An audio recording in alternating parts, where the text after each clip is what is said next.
नमस्कार साथियों, मैं अजय सिंह जाखड़, एमडी एग्रीमेंटर्स। और आज हम कृषि पर्यवेक्षक, जैसा कि आप जानते हैं, एग्रीकल्चर सुपरवाइजर की अभी वैकेंसी राजस्थान में आ चुकी है। आज हम इसी वैकेंसी के विषय में, इसी वैकेंसी के बारे में चर्चा करेंगे। जैसा कि आप जानते हैं, ये वैकेंसी आपकी जो आई है उसके लिए आपके 16 फरवरी से एग्ज़ाम के फॉर्म जो है वो सबमिट होना स्टार्ट हो जाएंगे और 16 फरवरी से लेकर 17 मार्च तक आपके ये फॉर्म जो है वो आपके फिलअप किए जाएंगे। यानी कि फॉर्म आपके कब तक भरे जाएंगे? 16 फरवरी से लेकर 17 मार्च तक। और अगर हम बात करें तो इसमें आपके कौन कौन से विषय पूछे जाएंगे, किस किस विषय से कितने कितने क्वेश्चन पूछे जाएंगे, कितने कितने प्रश्न पूछे जाएंगे, और कैसे जो है इस आपके एग्जाम में कैसे आप मैक्सिमम नंबर ले सकते हैं, ज्यादा से ज्यादा नंबर ले सकते हैं। तो आज हम इसी के बारे में जानेंगे। तो ज्यादा समय ना लेते हुए हम सबसे पहले इसके बारे में जानते हैं कि इसमें आपके कौन कौन से विषय पूछे जाने वाले हैं। तो साथियों, इसमें आपके 3 भागों में प्रश्न आपसे पूछे जाएंगे। सबसे पहले भाग में आपसे प्रश्न जो है जनरल हिंदी के बारे में क्वेश्चन पूछे जाएंगे, जनरल हिंदी के बारे में प्रश्न पूछे जाएंगे। जनरल हिंदी के कुल आपके 15 प्रश्न रहेंगे और 15 प्रश्न के 45 नंबर आपको दिए जाएंगे। उसके बाद आपका जनरल नॉलेज राजस्थान का पूछा जाएगा, जिसमें आपके टोटल 25 नंबर, आपके 25 क्वेश्चन रहेंगे और 25 क्वेश्चन के 75 नंबर आपको दिए जाएंगे, यानी कि एक प्रश्न का 3 नंबर आपको मिलने वाले हैं। उसके बाद पार्ट 3 यानी कि भाग 3 में आपका एग्रोनॉमी, जिसे आप सस्य विज्ञान बोलते हो, हॉर्टिकल्चर यानी कि जिसे आप उद्यान विज्ञान बोलते हो, और एनिमल हस्बेंड्री जिसे कि आप पशुपालन विज्ञान बोलते हो। टोटल आपके 60 प्रश्न यहां से पूछे जाएंगे। एक प्रश्न के लिए इसमें भी आपके 3 नंबर ही दिए जाने वाले हैं। तो टोटल आपके 180 यहां पर टोटल आपके नंबर दिए जाएंगे। किसके लिए? पूरा का पूरा एग्रीकल्चर भाग के लिए, कृषि भाग के लिए। कृषि भाग में मैंने आपको बताया कि 3 आपके यहां पर विषय हैं। पहला एग्रोनॉमी सस्य विज्ञान, दूसरा आपका उद्यान विज्ञान, और तीसरा यहां पर आपका पशुपालन विज्ञान। तो तीनों के 20-20 प्रश्न आपसे पूछे जाएंगे और कुल आपके यहां पर 60 प्रश्न पूछे जाने वाले हैं। तो महत्वपूर्ण यह है कि आपका जो एग्रीकल्चर यानी कि जो कृषि भाग है वो आपका बहुत महत्वपूर्ण है। और इस कृषि भाग से आप यहां पर 60 में से 55 क्वेश्चन से ऊपर आराम से कर सकते हैं। तो साथियों, इसमें कैसे आप मैक्सिमम नंबर ले सकते हैं, ज्यादा से ज्यादा नंबर आपके कैसे आ सकते हैं? तो इसमें कुछ भी नहीं करना है। आप पहले इसके विषय को, जो इसमें आपका दिया गया है कि आपके यहां पर जो सिलेबस दिया गया है, उस सिलेबस को जानिए और उस सिलेबस को पहचानिए कि कैसे हम यहां पर मैक्सिमम नंबर ले सकते हैं। क्योंकि यह बहुत इंपॉर्टेंट है कि सबसे पहले हम अगर किसी एग्जाम को जानते हैं तो उस एग्जाम के अंदर जो उसका सिलेबस होता है उसे हमें जानना चाहिए। क्योंकि उसमें क्या होता है कि आपका पूरा का पूरा 100% सिलेबस में से 50% सिलेबस ऐसा होता है जिसमें से 70 आपके क्वेश्चन, यानी कि 100 में से 70 क्वेश्चन केवल 50% सिलेबस से ही आते हैं। तो ये 50% सिलेबस पहचानना बहुत जरूरी होता है। क्योंकि अगर आपने ये कर लिया तो आपने यानी कि एक सिक्योर, यानी कि जो आपका एक ऐसा स्कोर कर लोगे जिससे आपका सिलेक्शन पक्का हो जाएगा। तो कैसे करें अब इस चीज को? तो सबसे पहले हम क्या करते हैं, अब यहां पर हम केवल और केवल आपका कृषि भाग का जो पूरा पूरा सिलेबस है उसको डिस्क्राइब करेंगे, उसको हम जानेंगे कि क्या क्या है। चलिए, सबसे पहले हमारा यहां पर है सस्य विज्ञान, जिसे आप एग्रोनॉमी बोलते हैं। सस्य विज्ञान में आपकी राजस्थान की भौगोलिक स्थिति, कृषि और कृषि सांख्यिकी का सामान्य ज्ञान आपसे पूछा जाएगा कि यानी कि राजस्थान में कौन कौन सी फसलों का उत्पादन होता है, कौन कौन सी फसलें जो है वो आपकी राजस्थान में किस किस जिले में उगाई जाती हैं, किस जिले में सबसे ज्यादा आपका उत्पादन होता है कौन सी फसल का, और कौन सी फसल का कितना एरिया आपके राजस्थान में है, वो यहां से आपके प्रश्न उत्तर पूछे जाएंगे। अब देखिए, आपके एग्रीकल्चर, अगर आपने देखा है सुपरवाइजर का एग्जाम, कृषि पर्यवेक्षक का अगर आपने पिछले सालों के एग्जाम देखे हैं, आपको पता लग गया होगा इन प्रश्न पत्रों से कि ये आपके प्रश्न बहुत ही सिंपल और बहुत ही साधारण क्वेश्चन पूछे जाते हैं। अगर आप थोड़ा बहुत भी पढ़ लेते हैं, थोड़ा बहुत भी अच्छे से इसके बारे में जान लेते हैं, तो साथियों आपके ज्यादा से ज्यादा नंबर आ सकते हैं। चलिए, अब हम दूसरा जानते हैं कि यहां पर राजस्थान में आपका कृषि, उद्यानिकी और पशुधन का परिदृश्य और महत्व, यानी कि राजस्थान में आपका जो उद्यानिकी अगर हम बात करते हैं तो बागबानी, यानी कि अगर आपका उद्यान विज्ञान, हॉर्टिकल्चर, उसके, और दूसरा आपका पशुधन, यानी कि आपका जो आपकी फसलें हैं, कौन कौन सी फसलें लगाते हो, कौन कौन सी यहाँ पर आपकी बागवानी की जो फसलें होती हैं, यानी कि जो आपकी हॉर्टिकल्चर क्रॉप जिसे आप बोलते हो, वो कौन कौन सी फसलें लगा सकते हो आप, ठीक है, कौन कौन सी सब्जियां लगाते हो, कौन कौन सी फलों की किस्में आप लगाते हो, और आपका यहां पर पशुधन का परिदृश्य है। यानी कि अगर हम आज के बारे में बात करते हैं तो आज भारत देश हमारा आपका दुग्ध उत्पादन में प्रथम देश है, यानी कि पूरा का पूरा संसार में प्रथम स्थान पर आता है। और आज अगर हम बात करते हैं तो राजस्थान भी एक अच्छा खासा यहां पर जो है महत्वपूर्ण रोल प्ले करता है दुग्ध उत्पादन में। अब यहां पर अगर हम बात करें तो कौन कौन सी आपकी गाय की नस्लें, कौन कौन सी आपकी भैंस की नस्लें और कौन कौन सी आपकी भेड़ और बकरी की नस्लें जो है वो आपकी पशुधन में शामिल हैं, और उन आपकी नस्लों से क्या आपको फायदा मिलता है और उनके क्या गुण हैं जिनके आपके यहां पर क्या होता है एग्जाम में पूछा जाता है। बहुत इजी है, बहुत आराम से हम इसको याद कर सकते हैं। उसके बाद हमारा यहां पर आता है राजस्थान की कृषि और उद्यानिकी उत्पादन में मुख्य बाधाएं। अब आपको पता होगा राजस्थान की अगर हम बात करें तो भारत के सभी राज्यों के अगर देख लिया जाए और राजस्थान को देखें तो राजस्थान के अंदर क्या है साथियों, बहुत सारी यहां पर कमियां देखने को मिलती है। ऐसा नहीं है कि लोगों में कोई कमी है, इसका कारण है यहां की जलवायु। यहां की जलवायु शुष्क जलवायु होने के कारण यहां पर फसलों को उगाने में बड़ी समस्याएं आती है। तो ये समस्याएं क्या रहती है, जैसे कि गर्मियों में बहुत ज्यादा तेज लू चलना, इन लू के कारण क्या होती है हमारी फसलें बर्बाद हो जाती है।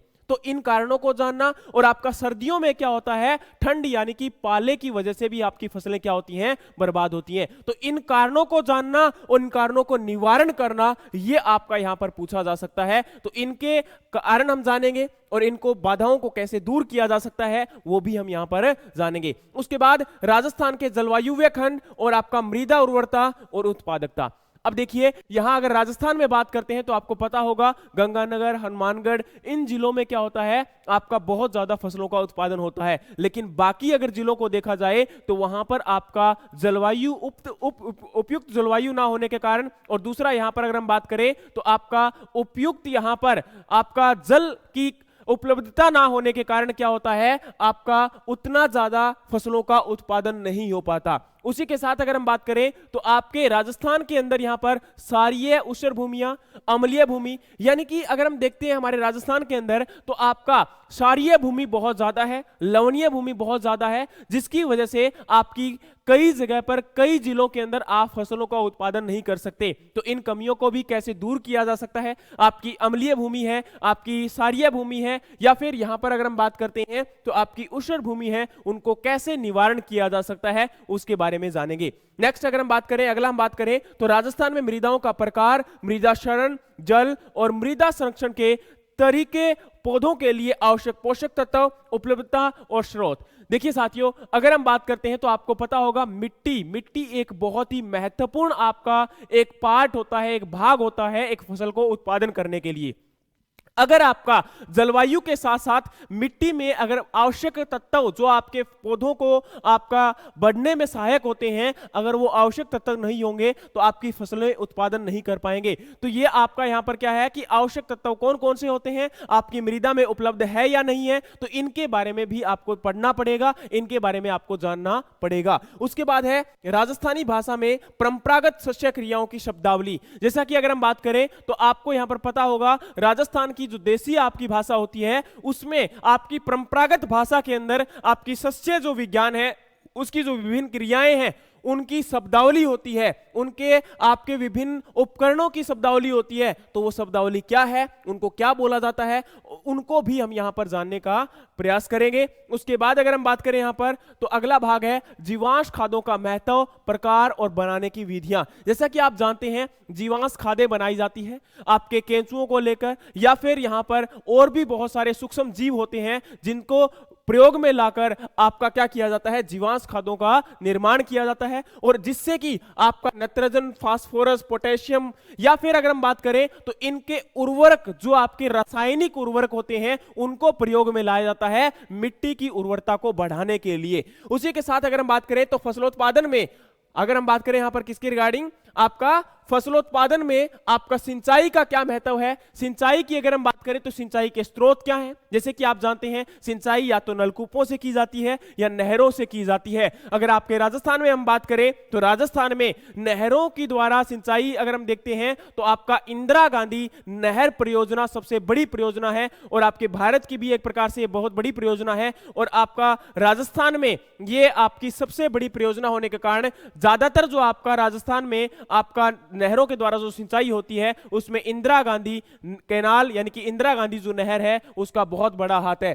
उसके बाद अगर हम बात करें तो सिंचाई की विधियां क्या है, और आपको पता होगा आज के आधुनिक युग में आपकी जो महत्वपूर्ण सिंचाई की विधियां हैं वो कौन कौन सी हैं, उनके बारे में भी आपका यहां पर जो है प्रश्न आते हैं, जैसे कि फव्वारा सिंचाई या बूंद बूंद सिंचाई। जैसा कि हम देखते हैं हमारे राजस्थान के अंदर आपको पता होगा फव्वारा और बूंद बूंद सिंचाई को बहुत ज्यादा महत्वता दी जाती है। इसका क्या कारण है, क्योंकि राजस्थान में आपकी पानी की उपलब्धता ज्यादा नहीं है और जिन क्षेत्रों में पानी ज्यादा उपलब्ध नहीं होता वहां पर बूंद बूंद सिंचाई और आपका फव्वारा सिंचाई दोनों को यहां पर महत्वपूर्ण जो है आपका स्थान दिया जाता है। उसी के साथ अगर हम बात करें तो फव्वारा सिंचाई और बूंद बूंद सिंचाई के अंदर अगर हम देखें तो इनसे क्या आपका फायदा हो सकता है, ये इनसे पानी की बचत तो होगी होगी, साथ में आपका कम पानी में ज्यादा प्रोडक्शन ज्यादा उत्पादन किया जा सकता है। उसी के साथ अगर हम बात करें तो सिंचाई की आवश्यकता, समय और मात्रा। साथियों यहां पर सिंचाई की आवश्यकता किस क्षेत्र में किस फसल में कितनी है और उसकी कितनी मात्रा यहां पर उपलब्ध करवानी चाहिए जिससे कि अच्छा खासा आपका उत्पादन हो सके। उसके बाद अगर हम बात करें तो जल निकास एवं इसका महत्व, जल निकास की विधियां। साथियों क्या होता है, कुछ क्षेत्रों में आपका जल भराव की समस्या हो जाती है। जल भराव होने के कारण क्या होता है, वहां पर पानी ज्यादा समय तक खड़ा रहता है और पानी अगर ज्यादा समय तक खड़ा रहेगा तो उस केस में क्या होगा, उस वहां पर आपका पानी ज्यादा समय तक खड़ा रहने के कारण बहुत सारी समस्याएं आती है और जिसकी वजह से फसलों का उत्पादन नहीं कर पाते और वहां पर आपकी ऑक्सीजन की कमी होने के कारण आपका जो है उस एरिया के अंदर आप फसलों को ग्रो नहीं करवा पाओगे, फसलों की बुआई नहीं कर पाओगे। तो उस समय हमें क्या करना पड़ेगा, पानी को बाहर निकालना पड़ेगा, जल को निकास करना पड़ेगा। तो उसे आप क्या बोलते हो, जल निकास बोलते हो। तो जल निकास का क्या महत्व है और कौन कौन सी विधियों के द्वारा आप जल निकास कर सकते हैं वो हम जानेंगे। उसके बाद राजस्थान के संदर्भ में परंपरागत सिंचाई से संबंधित शब्दावली, यानी कि राजस्थान से अगर हम बात करें तो हमारे राजस्थान में परंपरागत, यानी कि परंपरागत का मतलब क्या होता है कि पुराने समय को देखते हुए उस समय किन किन शब्दावलियों का प्रयोग में लाया जाता था और उन शब्दावलियों का हमारे आज के आधुनिक युग के साथ क्या संबंध है उसे हम जानने का यहां पर प्रयास करेंगे। उसके बाद अगर हम जाने तो मृदा परीक्षण एवं समस्याग्रस्त मृदाओं का सुधार, साइलेज, हे मेकिंग, चारा संरक्षण। साथियों यहां पर क्या है कि मैंने आपको पहले ही बता दिया था कि मृदा के अंदर बहुत प्रकार की आपकी क्या होती हैं, कमियां होती हैं, जैसे कि आपका क्षारीय मृदा, आपकी लवणीय मृदा, आपकी यहां पर मृदा के अंदर बहुत ज्यादा जो है आपका एसिड होना, अम्ल होना, तो यानी कि अम्लीय मृदा। तो उन आपकी मृदाओं को कैसे सुधारा जा सकता है वो भी यहां पर क्या है आपका एक महत्वपूर्ण रोल प्ले करेगा आपकी फसल को उत्पादन। उसके बाद अगर हम बात करें तो साइलेज, हे मेकिंग, चारा संरक्षण, यानी कि साइलेज, हे मेकिंग क्या होता है। साथियों यहां पर साइलेज जो है वो एक प्रकार से पशुओं का आचार होता है। तो पशुओं को आचार में बनाने के लिए कौन सी फसल आपकी बहुत महत्वपूर्ण है, तो आपको पता होगा मेज यानी कि मक्का जो है वो आपकी बहुत ज्यादा महत्वपूर्ण फसल है। हे मेकिंग के लिए आपका ओट जो है जिसे आप जई बोलते हैं या सनई भी बोलते हैं, ये आपकी एक बहुत ही महत्वपूर्ण फसल है। तो चारा संरक्षण, यानी कि चारा संरक्षण का मतलब क्या होता है, चारे को बचाकर रखना। क्योंकि अगर हम बात करते हैं तो राजस्थान में, जैसे मैंने पहले ही बताया आपको कि राजस्थान के अंदर जलवायु आपकी उपयुक्त ना होने के कारण, शुष्क जलवायु होने के कारण क्या होता है आपका केवल मानसून सीजन में ही बहुत सारे क्षेत्र ऐसे हैं जहां पर केवल क्या होता है मानसून क्षेत्र में ही, मानसून सत्र में ही आप क्या कर सकते हो, फसलों का उत्पादन कर सकते हो।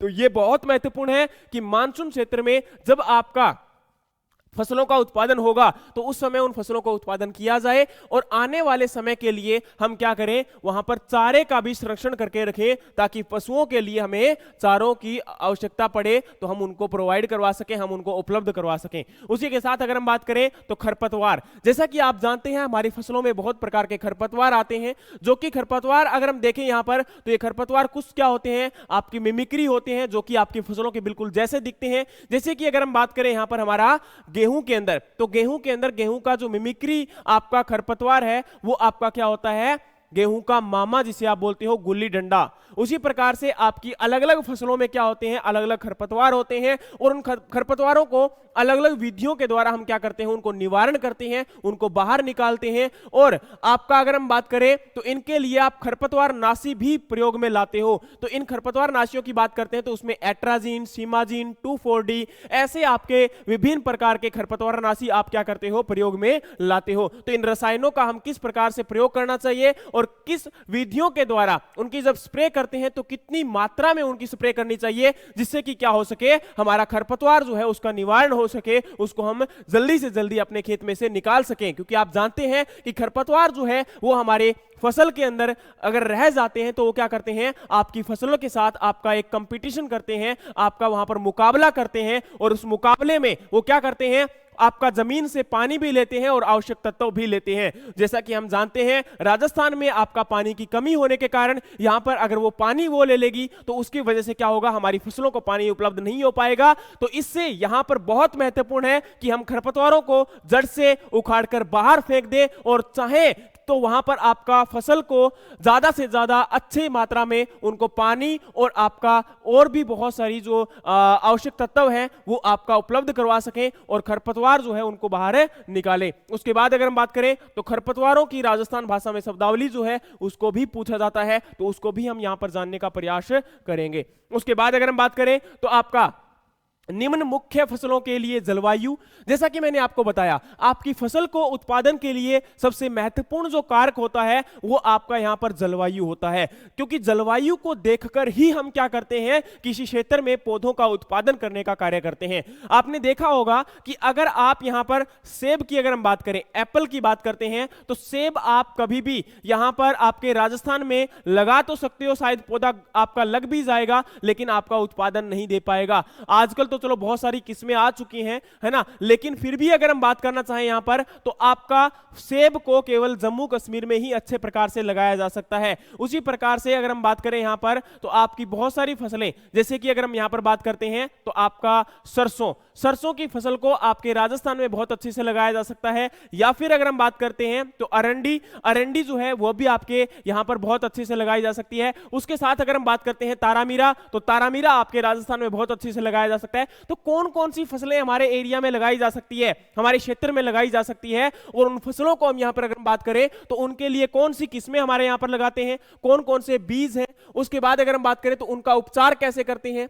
उसके बाद अगर हम बात करते हैं कितनी बीज दर को हम प्रयोग में लाते हैं, उसका बुआई का समय क्या होता है किसी फसल का, उसके बाद उनमें कौन कौन से उर्वरक आप डालते हो, और आपकी सिंचाई कैसे आप करते हो, या फिर अंतरासस्यन, यानी कि ये बहुत महत्वपूर्ण है कि उस आपका क्षेत्र जो है, देखिए अगर हम बात करते हैं किसी भी क्रॉप को लगा रहे हो, किसी भी फसल को आप लगा रहे हो, तो उस फसल के अंदर आपकी विभिन्न प्रकार की क्रियाएं हैं। विभिन्न प्रकार की क्रियाओं में क्या होता है कि आपका खरपतवारों को निकालना, वहां पर आपका जो है कृत्रिम आपका जो उर्वरक है उनको उपलब्ध करवाना, या फिर आपका समय समय पर सिंचाई उपलब्ध करवाना। ठीक है, तो ये आपका जो है विभिन्न क्रियाओं को जानना बहुत जरूरी है, और इसे ही आप क्या बोलते हो, फसलों का प्रबंधन भी बोलते हो। ठीक है, उसके बाद अगर हम बात करें तो अनाज वाली फसलें कौन सी हैं, जैसे कि आपका मक्का, ज्वार, बाजरा, धान, गेहूं, जो इनको आपका कैसे आप जो है उत्पादन कर सकते हो, इनके लिए किस किस जलवायु की आवश्यकता है, उनके लिए कितना तापमान की आवश्यकता है,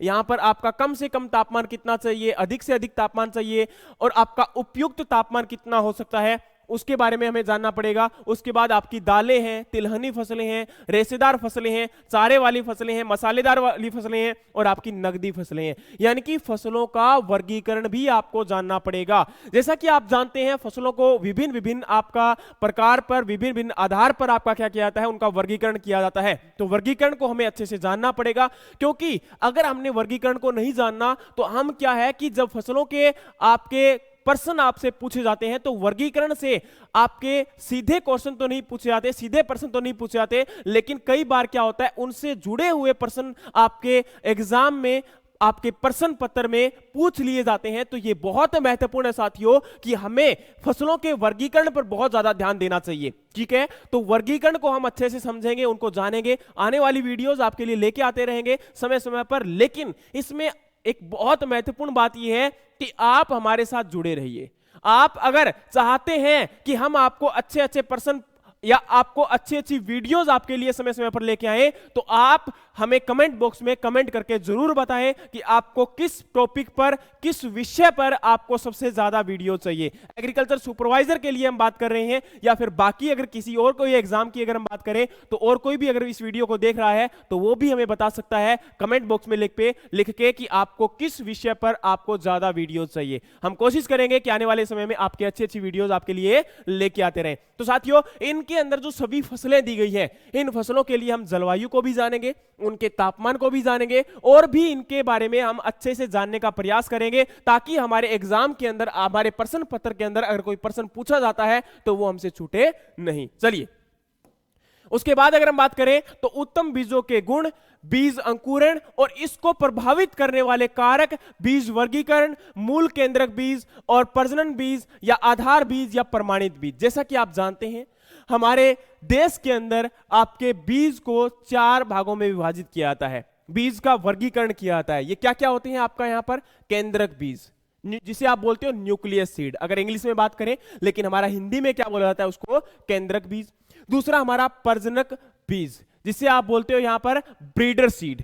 तीसरा हमारा यहां पर होता है आधार बीज, जिसे आप बोलते हो फाउंडेशन सीड। और चौथा हमारा होता है प्रमाणित सीड या प्रमाणित बीज, जिसे आप बोलते हो आपका सर्टिफाइड सीड। ठीक है, तो ये हमारे 4 प्रकार के बीज का विभाजन होता है, बीज का वर्गीकरण होता है। और अब यहां पर यह भी बहुत महत्वपूर्ण है कि आपके बीज को, आपका जब उसका अंकुरण होता है, तो अंकुरण के समय कौन कौन सी स्थितियां प्रभावित करती है। ठीक है, तो जैसा कि अगर हम जानते हैं, तो बीज आपका जब अंकुरण हो रहा है तो उस समय सबसे ज्यादा जो आपको प्रभावित करने वाला कारक है वो आपका जल होता है। अगर आपको उपयुक्त जल नहीं मिल पाया, अगर आपका वहां पर उपयुक्त आपका लाइट जो है, आपका प्रकाश जो है, अगर वो नहीं मिल पाया, तो इनकी वजह से क्या होता है, आपका अंकुरण जो है वो आपका रुक भी सकता है। या फिर अगर हम बात करें तो बीज क्या होता है, कई बार असामान्य स्थितियां होने के कारण, जैसे कि आपका जो बीज के लिए कुछ हार्मोन होते हैं, हार्मोन क्या होते हैं, ये वृद्धि करने वाले कारकों में से एक आपका कारक होता है।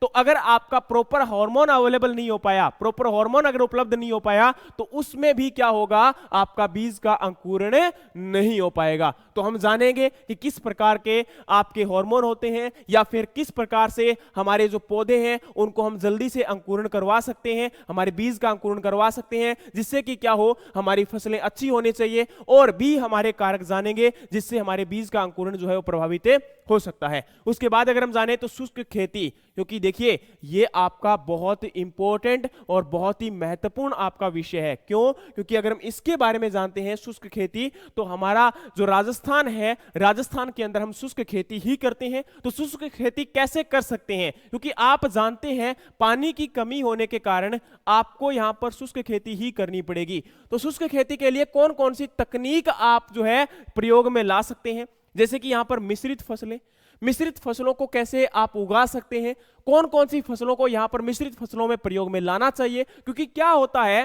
कि अगर मिश्रित फसलें आप उगाते हो तो यह बहुत महत्वपूर्ण है कि आपकी मिश्रित फसलें जो है, जो भी आप लगा रहे हो, उनको यहां पर यह ध्यान में रखना चाहिए कि उनका आपस में कोई भी यहां पर प्रतियोगिता नहीं होनी चाहिए। क्योंकि अगर आपस में उनकी प्रतियोगिता होगी, आपस में वो आपका यहां पर लड़ेंगे, तो उसमें क्या होगा, वो अच्छे से आपका उत्पादन नहीं दे पाएंगे। तो उनके बारे में भी जानेंगे कि किन किन फसलों को आपस में लगाना चाहिए, किन का आपका जोड़ अच्छा रहेगा और किन का जोड़ अच्छा नहीं रहेगा। ठीक है, उसके बाद अगर हम बात जाने, यहां पर आपका राजस्थान के संदर्भ में कृषि विभाग की महत्वपूर्ण योजनाएं क्या हैं, जिसकी वजह से आपके राजस्थान के अंदर आज आप जो है बहुत अच्छे से फसलों का उत्पादन कर पा रहे हैं। तो उनके बारे में जो आपकी विभिन्न प्रकार की आपकी महत्वपूर्ण योजनाएं हैं जो कि राजस्थान सरकार ने चलाई हुई है, उन योजनाओं को जानने का प्रयास करेंगे, जिससे अगर यहां से आपका प्रश्न आ जाता है तो वो आपका बिल्कुल भी ना छोड़े। आगे आने वाले समय में हम क्या करेंगे, आपका 2018 का जो पेपर है वो आपको हम उपलब्ध करवाने का काम करेंगे, जिससे क्या हो कि आपको एक आइडिया लग जाए, आपको एक जो है तरीका पता लग जाए कि किस प्रकार के आपके जो प्रश्न है वो आपसे पूछे जाने वाले हैं। तो हम कोशिश करेंगे कि 2018 का जो आपका प्रश्न पत्र है उसको अच्छे से आपको एक्सप्लेन करके उसकी डिटेल एक्सप्लेनेशन आपको प्रोवाइड करवाएं, उसका सार जो है वो आपको उपलब्ध करवाने का काम हमें करेंगे। उसके बाद अगर हम बात करें तो आपका अगला भाग आता है उद्यानिकी, यानी कि उद्यान विज्ञान। यानी कि आपकी जो सब्जियां हैं और आपके फल हैं उनका उत्पादन, उनके लिए भी जलवायु, उनके लिए भी आपका बीज दर, उनके लिए भी यहाँ पर तापमान, आपका तापमान कितना होना चाहिए, उसके बारे में भी हम यहाँ पर क्या करेंगे, जानेंगे। उसके बाद अगर हम बात करें, ये देख सकते हैं आप यहाँ पर कि उद्यानिकी, यानी कि अगर हम बात करें कि उद्यानिकी यानी कि आपके फलों और सब्जियों का महत्व क्या है, वर्तमान स्थिति क्या है। वर्तमान स्थिति का मतलब क्या है कि आपके राज्य के अंदर, यानी कि राजस्थान में, हमारे आपके राजस्थान में आपकी कौन कौन सी फसलों को आप लगाते हैं, और वर्तमान स्थिति क्या है, मतलब कि किस किस जिले में कौन कौन सी फसलों को हम लगा रहे हैं और उनका कितना उत्पादन हो रहा है, वो हम जानेंगे। उसके बाद हमारा फलोद्यान में स्थान का चुनाव और योजना। देखियो, अगर हम यहां पर जानते हैं अच्छे से तो आपको पता होगा कि फल को जब उत्पादन करते हैं या फल को लगाया जब जाता है, उसकी बुआई की जाती है, तो इस समय यह बहुत महत्वपूर्ण होता है कि उसके लिए जो स्थान है वो उपयुक्त स्थान हम जो है उसका चयन करें। क्योंकि अगर उपयुक्त स्थान हमने चूज नहीं किया, हमने उसका जो है चुनाव नहीं किया अच्छे से, तो आने वाले समय में बड़ी समस्याएं होने वाली है। क्या समस्याएं हो सकती है? सबसे पहली समस्या होती है आपकी जलवायु।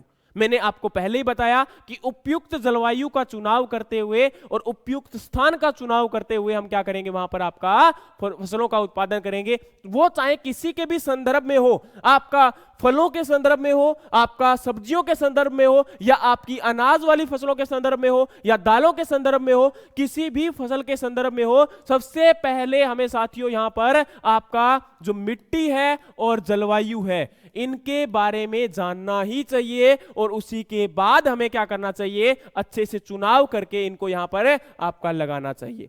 उसके बाद हम बात करें तो उद्यान लगाने की विभिन्न आपकी रेखांकन जो विधियां होती हैं, जैसे कि आपने सुना होगा आपकी अलग अलग विधियों में क्या होता है, आपके पौधों को लगाया जाता है त्रिभुजाकार, आपका अगर हम बात करें तो षटबाहु आपकी विधि हो सकती है। उसके बाद अगर हम बात करें तो यहाँ पर आपका स्क्वायर विधि हो सकती है, जिसमें आपके पौधों और फसलों के आपकी जो लाइन है उनके बीच में क्या होते हैं, समान आपकी दूरियां होती है।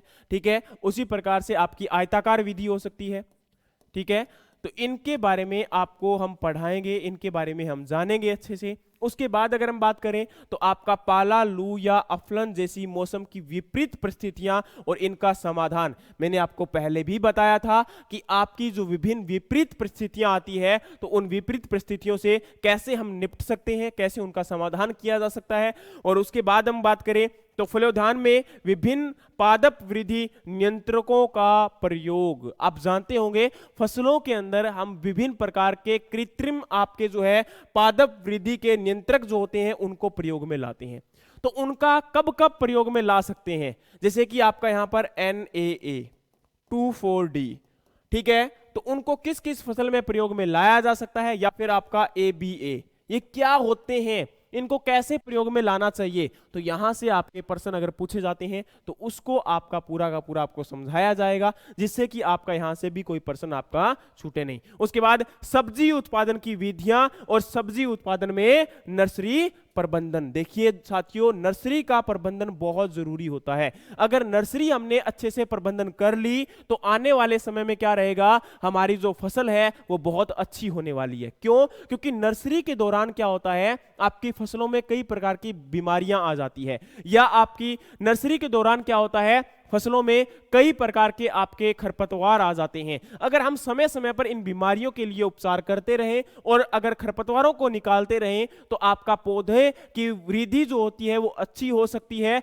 और आने वाले समय में एक बहुत अच्छा उत्पादन ये हमें आपका दे सकती है। इसलिए आपका नर्सरी का प्रबंधन करना बहुत ज्यादा जरूरी होता है। चलिए उसके बाद अगर हम बात करें तो राजस्थान में जलवायु मृदा उन्नत किस्में, फिर वही बोल रहा हूं कि इसको बार बार आपको समझाया जाएगा, बार बार आपको बोला जाएगा जीवांश खाद उर्वरक, यानी कि आपका अगर हम बात करते हैं खादों के बारे में, उर्वरक के बारे में, तो यानी कि एक लास्ट में एक अंतिम बात यही होती है इसके संदर्भ में कि आपका सभी फसलें, चाहे वो आपकी अनाज वाली हो, चाहे वो आपकी दालें हो, चाहे वो आपकी सब्जियां हो, चाहे वो आपका फल हो, इन सभी के लिए जो उन्नत किस्में हैं, आपकी उपयुक्त जलवायु है, आपका उपयुक्त जो वहां पर सिंचाई के लिए जो साधन है, या फिर वहां पर आपकी कौन कौन से उर्वरक आप प्रयोग में ला रहे हो या कौन कौन सी जीवांश खादें आप प्रयोग में ला रहे हो, उन सभी के बारे में हमें पढ़ना पड़ेगा, उनकी किस्मों को भी पढ़ना पड़ेगा।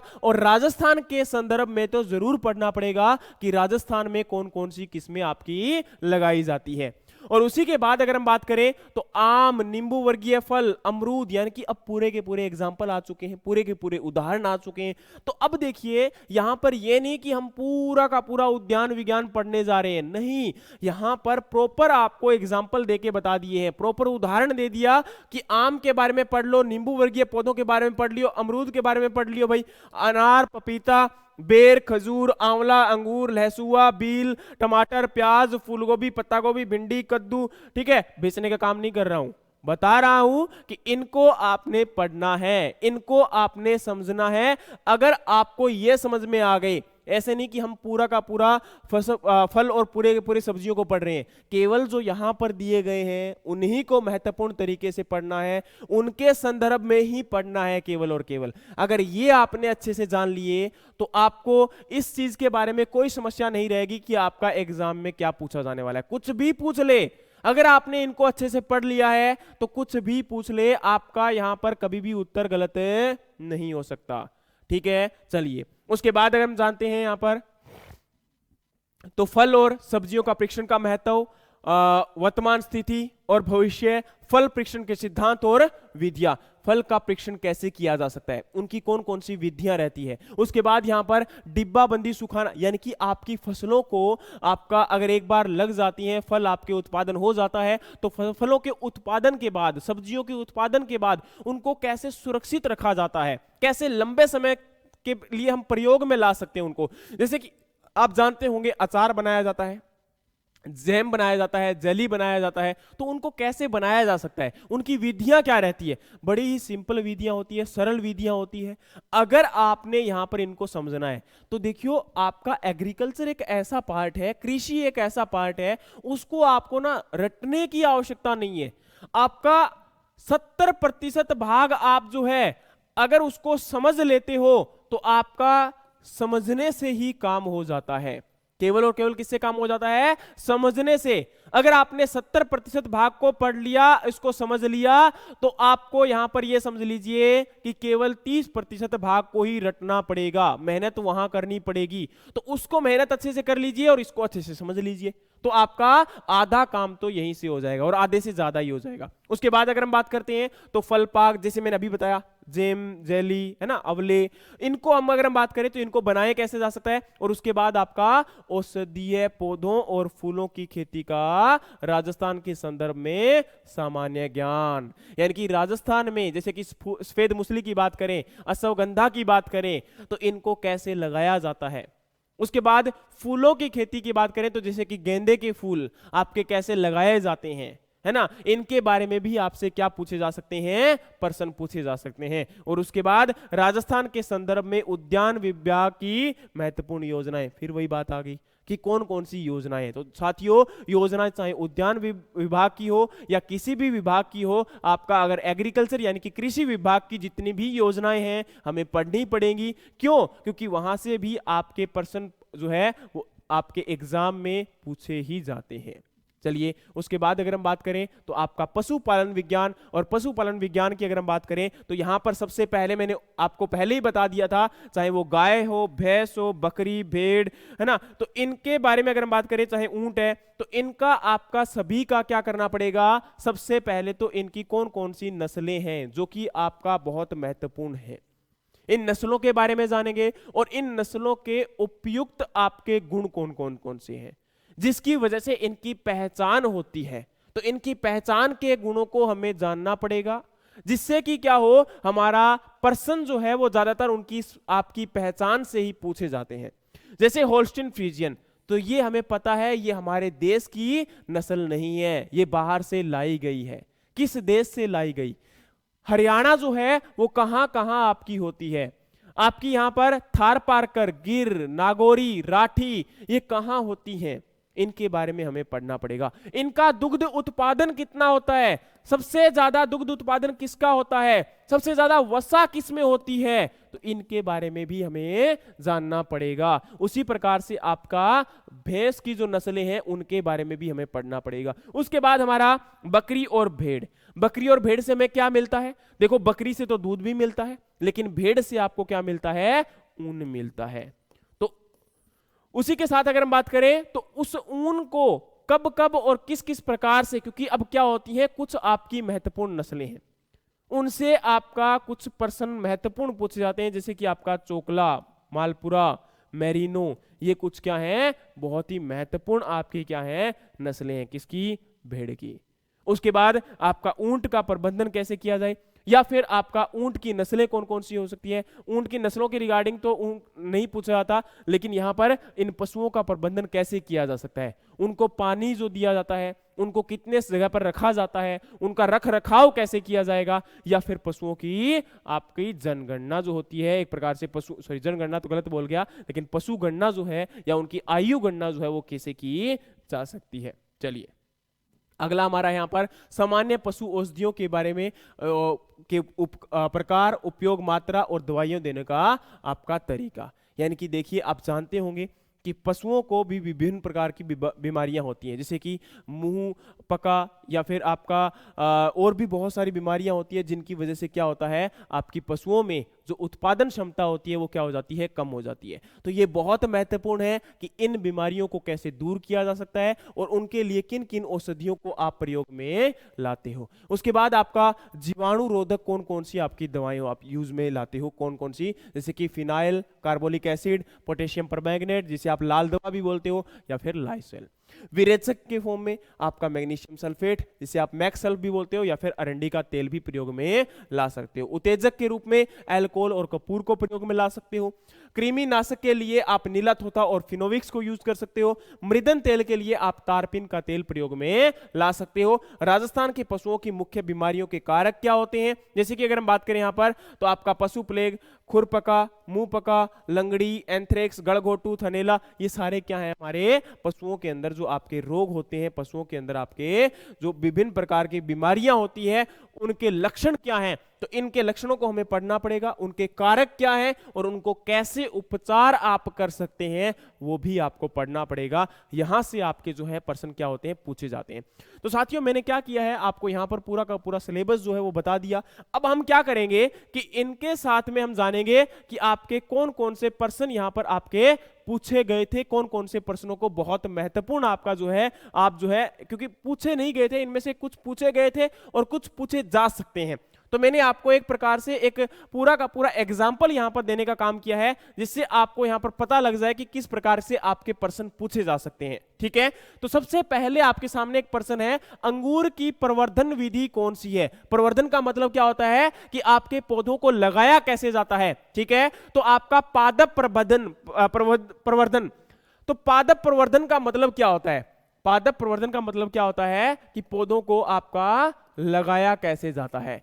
तो यहां पर आपके अंगूर की प्रवर्धन विधि कौन सी है, तो देखिए कुछ पौधों में क्या होता है, आप उनको बीज के द्वारा लगाते हो, और कुछ पौधों में क्या होता है कि उनको आप उनकी जो वर्धन होता है उस वर्धन को प्रयोग में लाके, जैसे कि उसका जड़ को यूज करके, उसकी तने को यूज करके आप क्या करते हो, उसको प्रवर्धन करने का काम करते हो, उसको लगाने का काम करते हो।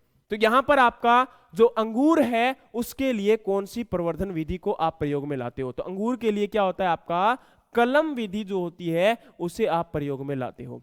ना तो आपका बीज इतना प्रयोग में लाया जाता और ना ही आपका कलिकायन लाया जाता, ना ही आपका दाब कलम लाया जाता, लेकिन सबसे ज्यादा अंगूर के लिए आपका क्या होता है, आपका कलम विधि को प्रयोग में लाया जाता है। उसके बाद अगर हम बात करें यहां पर, तो आपका अगला प्रश्न है कि आम की केसर की जो किस्म है वो कौन से राज्य में उगाई जाती है। तो देखिए साथियों, अगर हम यहां पर बात करते हैं सबसे पहले केसर किस्म की, तो केसर जो आम की किस्म है इसमें आपका रेशा बहुत कम होता है और ना के बराबर होता है, और इसमें जो उसकी खुशबू होती है उसकी वजह से, उसके स्वाद की वजह से इसको नाम दिया गया है केसर।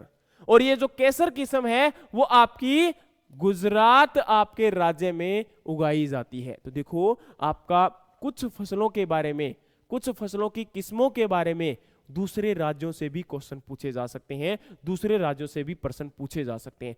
तो देखो इनको पढ़ना कैसे, ऐसे नहीं कि हम सारा कुछ पढ़ रहे हैं, पूरे भारत देश का जो एग्रीकल्चर है, पूरे भारत देश का जो कृषि है उसको जान रहे हैं, नहीं, कुछ महत्वपूर्ण चीजें होती है जिन्हें हमें पढ़ना पड़ता है। तो इसके लिए हम क्या करेंगे, आपको कुछ महत्वपूर्ण प्रश्न भी देंगे और कुछ महत्वपूर्ण आपको जो अध्ययन सामग्री है वो आपको उपलब्ध करवाया जाएगा, जिससे क्या हो सके कि आप समय समय पर इनके बारे में जान सके। जो आपके कुछ अलग प्रकार के प्रश्न आने वाले हैं उनके लिए भी आपको क्या रहना पड़ेगा, तैयार रहना पड़ेगा। चलिए, तो ये आपको पता लग गया कि गुजरात में क्या होती है, आपकी केसर की आम की जो किस्म है वो लगाई जाती है। अगला हमारा प्रश्न है, भारत में किस फल का सबसे ज्यादा उत्पादन होता है, अमरूद का, केले का, अनार का या आंवले का। तो आप भी जानते हैं भारत में सबसे ज्यादा यहाँ पर केले का उत्पादन बहुत ज्यादा होता है। ठीक है, तो इसका आपका आंसर क्या होगा, इसका उत्तर क्या होगा आपका, केला। उसके बाद अगर हम बात करें यहां पर, तो अगला प्रश्न है, गरीब आदमी का संतरा किसे कहा जाता है। पहली बात तो यह है कि गरीब आदमी का संतरा क्यों कहा जाता है, यह बहुत आपका महत्वपूर्ण प्रश्न है। तो आपका यहां पर आपको पता होगा संतरे में क्या होता है, संतरे में एक आपका आवश्यक तत्व होता है जिसे आप क्या बोलते हो, विटामिन सी बोलते हो। तो ये जो आपका विटामिन सी होता है ये आपका किस इनमें से आलू में, काशीफल में, टमाटर में या मटर में सबसे ज्यादा पाया जाता है। तो आपको पता होगा विटामिन सी जो है वो आपका टमाटर में इनमें सबसे ज्यादा पाया जाता है। इसीलिए आपका यहां पर आपका जो गरीब आदमी का संतरा है वो किसे बोलते हैं, टमाटर को बोलते हैं। तो देखिए इसको याद करने की आवश्यकता थोड़ा ना है, ऐसे थोड़ा ना कि रटते फिरेंगे कि गरीब आदमी का संतरा किसे बोल रहे हैं, नहीं। यहां पर आपका क्या होगा कि आपको थोड़ा सा क्या करना पड़ेगा, सामान्य ज्ञान को यूज करना पड़ेगा, अपने जो दिमाग है उसको प्रयोग में लाना पड़ेगा, जिससे आपका आंसर जो है आप कर पाए। तो टमाटर इसका आंसर होगा। अगला हमारा है, राजस्थान में जीरे का उत्पादन सबसे ज्यादा कहां होता है। देखिए जयपुर में, जालोर में, धौलपुर में या कोटपुतली में। तो साथियों आप जानते होंगे जयपुर में उत्पादन तो होता है जीरे का, लेकिन बहुत कम होता है। अगर हम बात करें यहां पर इन सभी ऑप्शनों के संदर्भ में, तो आपका जालोर जो जिला है उसमें सबसे ज्यादा आपका क्या होता है, जीरे का उत्पादन होता है। इसके लिए हम क्या करेंगे, आप लोगों के लिए एक सारणी लेके आएंगे जिसमें आपका किस किस फसल का उत्पादन किस किस जिले में सबसे ज्यादा होता है, जिससे आपको इन सभी को याद करने की आवश्यकता नहीं रहेगी। आपको हम एक टेबल में, एक सारणी में सब कुछ उपलब्ध करवाने का काम करेंगे। तो ये आपके लिए हम काम कर देंगे, कोई दिक्कत नहीं है, आप इसके लिए हमारी तरफ से निश्चिंत रहना। ठीक है, उसके बाद अगर हम बात करें यहां पर, तो आपका अगला प्रश्न है, निम्नलिखित में से द्विबीजपत्री फल कौन सा नहीं है। तो आपको बता दूं यहां पर कि द्विबीज, पहले आप जानते होंगे एक तो एक बीज होता है, एक द्विबीज होता है, द्विपत्री बीज होता है। तो द्विपत्री बीज कौन सा नहीं है, तो आपको बता दूं यहां पर कि आम, आंवला, केला, बेर, इनमें से आपका केला जो है आप जानते होंगे इसमें पहली बात तो बीज ही नहीं होता, लेकिन आपका आम जो है, आंवला जो है या बेर जो है, इनमें द्विपत्री आपका बीज होता है। द्विपत्री मतलब जो इनका बीज होता है, जब उसका आपने देखा होगा, जब आपका फल जब अंकुरण होता है बीज आपका, तो उस समय वहां पर दो पत्रियों में वो आपका विभाजित हो जाता है। कभी आपने देखा होगा, चाहे आप अगर यहां पर नरमे की बात करते हो, कपास की बात करते हो, तो कपास का बीज भी आपका क्या होता है, द्विबीजपत्री ही होता है। ठीक है, तो इनमें से आपका कौन सा द्विपत्री बीज नहीं है, तो आपका केले का यहां पर जो फल होता है उसमें आपका द्विपत्री बीज नहीं होता। उसके बाद अगर हम बात करें तो निम्न में से वृद्धि निरोधक कौन सा है। देखिए आपको यहां पर यह सबसे पहले जानना पड़ेगा वृद्धि निरोधक का मतलब क्या होता है। वृद्धि निरोधक का मतलब होता है जो वृद्धि को रोकने के लिए एक महत्वपूर्ण कारक है। ठीक है, तो आपका ऑक्सिन या एबीए या जिबरलिन या साइटोकाइनिन। देखिए आपको पता होगा हार्मोन आपके 5 होते हैं, उनमें से आपके 2 हार्मोन क्या होते हैं, 2 आपके यहां पर जो है वृद्धि को आपका जो है बढ़ाने का काम करते हैं, सॉरी रोकने का काम करते हैं, वृद्धि निरोधक का काम करते हैं, और बाकी क्या होते हैं, वृद्धि को बढ़ाने के कारक होते हैं। यहां पर ऑक्सिन, जिबरलिन, साइटोकाइनिन, ये तीन क्या होते हैं, वृद्धि को बढ़ाने में प्रयोग में लाए जाते हैं। लेकिन आपका जो एबीए, जिसे आप एब्सिसिक एसिड भी बोलते हो, और दूसरा आपका अगर हम बात करें तो इथाइलिन, क्या बोलते हो उसे आप, इथाइलिन। ठीक है, तो इथाइलिन की अगर हम बात करें तो ये आपका वृद्धि निरोधक का भी एक दूसरा एग्जाम्पल होगा, दूसरा उदाहरण होगा एबीए के बाद में। सबसे पहले जो आपका सबसे जो उत्तम आपका आंसर होगा वृद्धि निरोधक का, वो आपका एबीए होगा, एब्सिसिक एसिड होगा। ठीक है, उसके बाद अगर हम बात करें यहां पर, तो आपका यहां पर है राष्ट्रीय बागवानी बोर्ड कहां है। राष्ट्रीय बागवानी बोर्ड कहां स्थित है, गुड़गांव में, बेंगलोर में, सोलन में और महाराष्ट्र में। तो साथियों, ऐसे प्रश्न का उत्तर आपको यहां पर रटना ही पड़ेगा। जो आपके यहां पर जैसे राष्ट्रीय बागवानी बोर्ड है, या फिर आपका कोई और यहां पर आईसीआर के द्वारा इंस्टीट्यूट है, तो उन इंस्टीट्यूट को आपको याद करना ही पड़ेगा कि कौन सा इंस्टीट्यूट कहां स्थित है। तो उसी प्रकार से यहां पर आपका राष्ट्रीय बागवानी बोर्ड जो है वो कहां स्थित है, गुरुग्राम यानी कि गुड़गांव हरियाणा में स्थित है। ठीक है, उसके बाद अगर हम बात करें तो राजस्थान का पहला कृषि विज्ञान केंद्र कहां स्थित है। राजस्थान का पहला कृषि विज्ञान केंद्र कहां स्थित है, तो फिर वही बात है, वैसा ही प्रश्न आपका आ गया कि आपका यहां पर जयपुर में है, फतेहपुर सीकरी में है, बीकानेर में है या फिर झुंझुनू में। तो ये आपका कहां स्थित है, फतेहपुर सीकरी में स्थित है। ठीक है, तो इनके आपका आंसर जो होंगे वो आपको क्या करने पड़ेंगे, अच्छे से जानने पड़ेंगे, पढ़ने पड़ेंगे।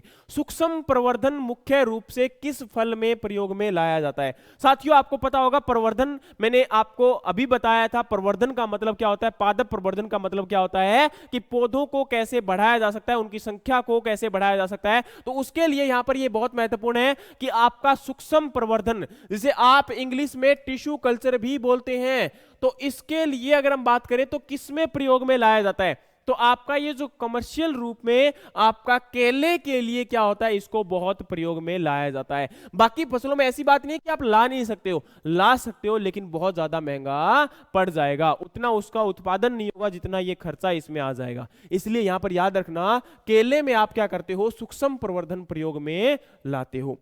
तो ये आपको समझ में आ गया होगा। उसके बाद अगर हम बात करें यहां पर, तो डिप्लोडिया एंड स्टेम रोग किस फसल से संबंधित है, अंगूर, अमरूद, आंवला या आम। तो डिप्लोडिया और स्टेम रोग जो है वो आपका आम से संबंधित है। तो ये जो रोग होंगे आपकी विभिन्न फसलों में, विभिन्न आपके जो फल है, विभिन्न सब्जियां हैं, विभिन्न आपके अनाज वाली फसलें हैं, इनमें जो विभिन्न प्रकार के रोग हैं, इन रोग के बारे में हमें जानना पड़ेगा और उनको हमें पहचानना पड़ेगा, उनको हमें याद भी करना पड़ेगा। तो इसका भी हम क्या करेंगे, आपके लिए सारणी लेके आएंगे, इनके लिए भी आपके लिए क्लासेस लेके आएंगे। तो इनके लिए अगर आप क्लासेस चाहते हो तो कमेंट बॉक्स में हमें कमेंट करके जरूर बताएं, ताकि आने वाले समय में हम इनके विषय जो विशेषज्ञ हैं उनके द्वारा हम आपके लिए कक्षाएं लेके आने का काम करेंगे। ठीक है, उसके बाद अगर हम बात करें तो बेर में प्रूनिंग किस महीने में की जाती है। साथियों, इसका आंसर आपको रटना नहीं है, इसका आंसर आपको समझना है कि कब आपके जो आपका बेर है उसमें प्रूनिंग कर सकते हो। प्रूनिंग का मतलब जानते हो ना आप, कि उसके अंदर जो अनावश्यक आपकी शाखाएं हैं उनको काटना, बीमार शाखाएं हैं उनको काटना, जो आपका उत्पादन नहीं दे रही है, जिन पे फल नहीं आ रहा है, जिनमें फूल नहीं आ रहा है,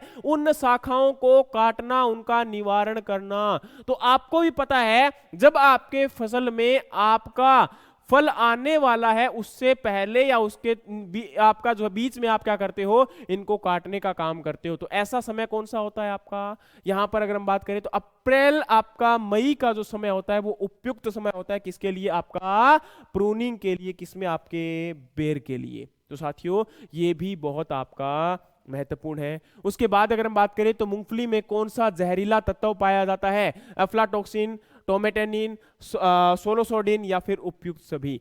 साथियों, आप जानते होंगे यहां पर कि आपका जो मूंगफली होता है, आपका जो यहां पर मूंगफली होता है उसमें एक आपका कवक के कारण आपका एक बहुत ही जहरीला तत्व जो है वो आपका बन जाता है, और उस जहरीले तत्व को आप बोलते हैं क्या, एफ्लाटॉक्सिन। और अगर आपसे पूछ ले कि उस फंगस का, उस कवक का नाम क्या है, तो यहां पर याद रखना उस फफूंद का नाम, उस कवक का नाम जो होता है वो आपका एस्परजिलस फ्लेवस होता है। एस्परजिलस फ्लेवस होता है। तो साथियों ये आपको समझ में आ गया होगा कि मूंगफली में जहरीला तत्व, तो याद रखना मूंगफली में जहरीला तत्व किसकी वजह से होता है? एस्परजिलस फ्लेवस की वजह से होता है। और मूंगफली में अगर हम बात करें तो मूंगफली के अंदर आपने देखा होगा कई बार आप खाते हो और मूंगफली जो है खाली निकल जाती है। धोखा हुआ है ना कई बार, ऐसा होता है ना कि मूंगफली मतलब उसको आप छील रहे थे और वो अंदर से खाली निकल गई, तो खाली निकलते समय आपने देखा होगा उसके अंदर कुछ भी नहीं होता है। तो ऐसा क्यों होता है? ऐसा आपका कैल्शियम की कमी के कारण होता है। किसकी वजह से होता है? कैल्शियम की कमी के कारण होता है। तो जान लेना, अगर आपका मूंगफली अंदर से खाली निकल रही है, जिसे आप वर्ड भी बोलते हैं, जिसके लिए एक आपका टर्मिनोलॉजी यूज किया जाता है, आपकी शब्दावली प्रयोग में लाई जाती है, तो वो आपका यहां पर क्या होती है? पॉपिंग। ठीक है, जब आप पप्पू बन जाते हो, तो पप्पू जब बन जाते हो जिसे आप पॉपिंग बोलते हो, अगर हम अंग्रेजी में बात करें तो इस प्रकार से आपका लिखा जाता है। ठीक है साथियों, तो यहां पर आपका इसके लिए क्या होगा? कैल्शियम कारण होगा। लेकिन अगर हम बात करें कि एफ्लाटॉक्सिन किसकी वजह से आपका होता है, उत्पादन होता है, तो वो आपका एस्परजिलस फ्लेवस एक कवक है, एक फंगस है, एक फफूंद है, जिसकी वजह से ये आपका बनता है। ठीक है, उसके बाद अगर हम बात करें यहां पर, तो आपका अगला प्रश्न है, बरखा किस फसल की किस्म है? मूंग की, उड़द की, मोठ की या फिर अरहर की? तो यहां पर याद रखना, बरखा जो है वो आपकी उड़द की एक मुख्य किस्म है। उसी प्रकार से हम क्या करेंगे, आप लोगों को कुछ मुख्य किस्में, सारी की सारी किस्में नहीं रटनी है। ऐसे नहीं कि लगे पड़े हो सारी किस्में रटने के, नहीं, इतना करोगे तो बड़ी समस्याएं आ जाएगी। कुछ जो मुख्य आपकी, जिनके कुछ उपयुक्त आपके गुण होते हैं, उनको आपको याद करना पड़ेगा। तो साथियों ये बहुत ही महत्वपूर्ण आपके प्रश्न थे। इसके अलावा आप अगर किसी भी प्रकार की जानकारी या अध्ययन सामग्री आप चाहते हैं एग्रीकल्चर सुपरवाइजर या कृषि पर्यवेक्षक के लिए, तो आप हमें संपर्क करें। आपके नीचे आपके यहां पर नंबर आ रहे होंगे, तो इन नंबरों पे आप संपर्क कर सकते हैं। और उसी के साथ हम आने वाले समय में किन विषयों के ऊपर आपको वीडियो उपलब्ध करवाएं, तो इसके लिए हमें कमेंट बॉक्स में कमेंट करके जरूर बताएं। आपको वीडियो कैसा लगे ये भी आप जरूर बताएं। अगर आपने इस वीडियो को पसंद किया तो इसको लाइक, शेयर और सब्सक्राइब करने का काम जरूर करें।